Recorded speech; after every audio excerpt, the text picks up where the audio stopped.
मंत्री या किसी एक मंत्री के काम से अगर हम संतुष्ट नहीं है तो उसके खिलाफ लाया जाता है निंदा प्रस्ताव। ये पास हो गया ना तो सरकार गिर जाती है। रीजन समझिए, पास होने के लिए 50% से ज्यादा वोट चाहिए और सरकार में वही रहेगा जो 50% से ज्यादा वोट है। मंत्री का मतलब होता है सरकार, मंत्रिमंडल का मतलब क्या होता है? सरकार।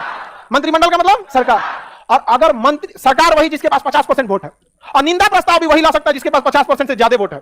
इसका मतलब अगर सरकार के खिलाफ 50% से ज्यादा लोगों ने प्रस्ताव पारित कर दिया और निंदा प्रस्ताव को पास कर दिया, यानी सरकार के पास 50% से कम वोट है।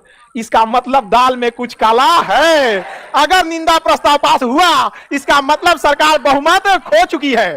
सरकार बहुमत खो चुकी है और सरकार बहुमत खो देगी तो सरकार में रहने का कोई अधिकार नहीं है। समझ में आ गया कि नहीं आ गया? अच्छा, इसका एक और इसी से मिलता जुलता इसका भाई एगो निंदा प्रस्ताव का भाई एगो धन्यवाद प्रस्ताव। देखिए, जब बुराई कर, समझ में आ गया कि नहीं आ गया? किसी को कोई दिक्कत? तो सबसे खतरनाक प्रस्ताव जवाहरलाल नेहरू के विपक्ष में जेबी कृपलानी ला दिए थे कि हमको विश्वास नहीं है, लेकिन जवाहरलाल नेहरू बचा ले गए थे सरकार, कहे कि नहीं हमारे साथ तो सरकार है। समझ में आ गया कि नहीं आ गया?